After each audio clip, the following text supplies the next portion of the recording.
Hello, Firefly Anime here, and welcome to this video. We're going to be doing something a little bit different today, and what you guys are actually looking at is the bulk of our anime collection as it is currently stored.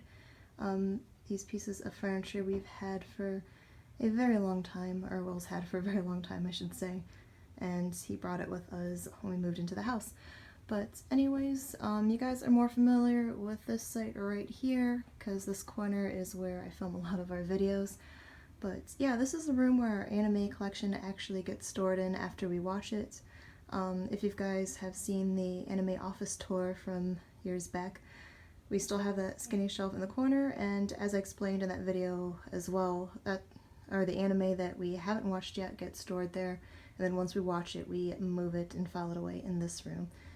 And quite simply, I am running a little bit out of room, and I kind of want to use these shelves for like maybe more manga, which take up a lot more room than the anime at the moment. So having said that, I have gotten a new piece of media shelf storage furniture, and it is just right over here.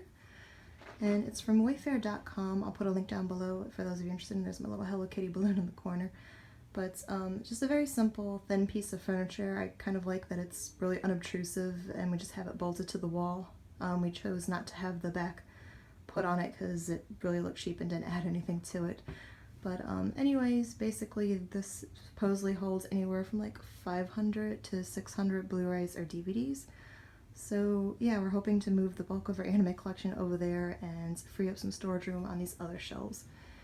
And it really is a very simple piece of furniture, nothing too fancy, but I do like that basically just the shelves are wide enough or deep enough just to kind of display the DVDs. I think they stick out a little better, supposed to. But unfortunately this little middle shelf right there is a little bit thinner than the rest, so I may just put some CDs there or have to stack the anime a little bit differently. And I know some things probably aren't going to fit in here, but nonetheless we'll give it a try. So anyways, stay tuned if you would like to see me talk a little bit about our anime collection as I go through and move things around and reorganize. So basically, as you see right here, our anime collection is just kind of in alphabetical order, nothing special, and it continues to go onto this shelf, and then we have some other things, including Nana, which I'm currently reading, and a bunch of magical girl manga, and comics, and plushies, and that sort of thing in the other shelves. But anyways, the plan, I think, is to just think about displaying them according to company, and then via like special limited collector's editions, and then just regular Blu-rays and DVDs and so on, just to kind of see if I can get a more cohesive look out of them. But yeah, without further ado, I'm gonna start yanking some stuff and reorganizing. Alright, so as you see, I have my first batch of anime stuff in the first section, and it goes past the first section just a little bit. But a couple things I'm noticing. Unfortunately, a lot of these special edition, especially the chipboard box sets, are actually too tall for the unit, so unfortunately for now I'm going to have to display them this way. And then the sort of soft cover collections can fit, but just for sake of purpose of just continue to stack them up just because.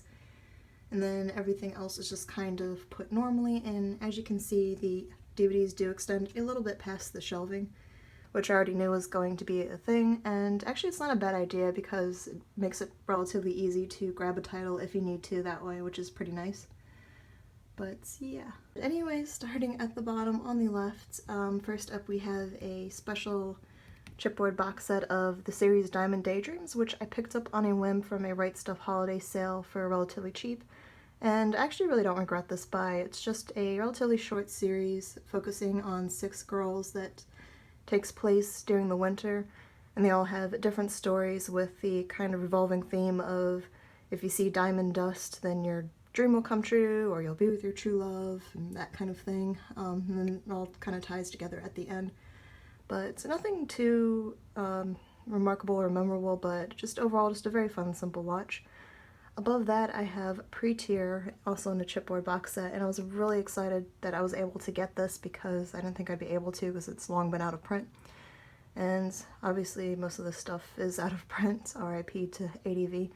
But anyways, I was not crazy about this series. Unfortunately, it is a magical girl series, so that's why I wanted it, but having read the manga first, it kind of ruined the anime for me because I know there are obviously always going to be differences between manga and anime, but I felt they really went in different directions with the anime as far as the way certain characters behaved and that sort of thing. But it's basically just kind of a magical girl series with sort of Snow White theme and almost a reverse harem in a way. But yeah, just the manga was a lot better. I really did not like the anime, unfortunately. Above that, though, I really did enjoy this series, and this is the complete collection of Psyche, so all 50 episodes and sort of thin-packed DVDs in this box set. And just a really fun Journey to the West themed action series, and just a little bit cheesy but very, very fun watch. A very lovable cast of characters and the way they interact with each other. Above that, I have the collection of the Razafon series that just comes with the entire series as well as the movie. And I heard a lot of people explain the series as sort of a poor attempt at kind of doing an Evangelion-esque mecha series in a way, but I thought it stood out differently enough that it kind of, I don't know, I feel like it's a little bit underappreciated, but it is a really nice series and beautiful anime artwork, and I think Yoko Kanno did the soundtrack as well, so very beautiful music. If I'm wrong about that, I'll leave a little footnote correction there, but very beautiful soundtrack, and I kind of did like the little love story that was involved in this.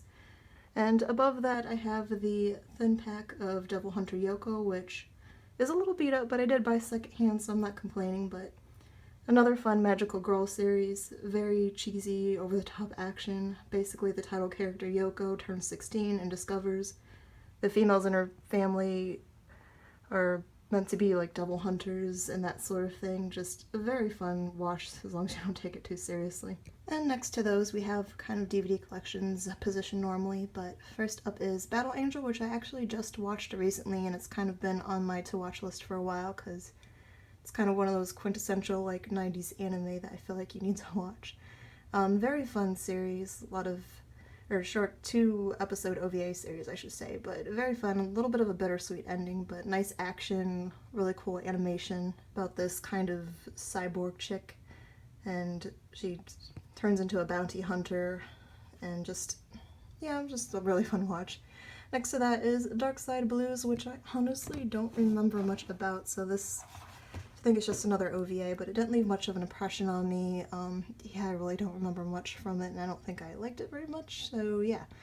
Moving along, we have Ponyo Ponyo Digicarrot, which is basically just about this cute little character up top, which is a princess, and just the fun little adventures she and her little friends get into, and it's adorable, fluffy, just nothingness. Basically a great anime to show a little kid because it's so adorable and innocent. Next to that is something not so adorable and innocent, and the only reason I got this title is because it came double packed with this one, which is a magical girl OVA, which I wanted. But anyways, I have Keko Common, which is another sort of little short OVA about the, I guess she's a superhero of sorts, or not really a superhero, but anyways, the title character wears nothing but a mask, so, and it's by Go Nagai, which I guess he's known for some pretty ecchi stuff, and this is the first thing I fully watched from him, but yeah, very ecchi, over the top. Obviously there's a lot of compromising positions in the fighting scenes just because she's naked, and just, yeah, just something you definitely don't take too seriously. It was interesting, I guess, to say the least, to experience it.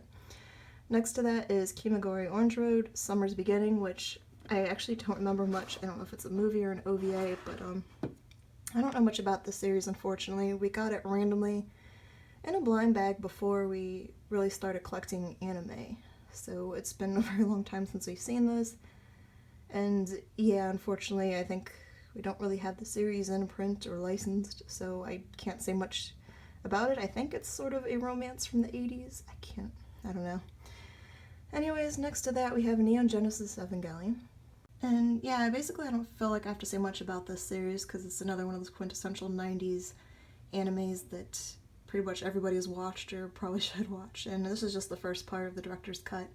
And unfortunately all I own of the original 90s series, because yeah, it's been long out of print and the prices for the box set is extremely high.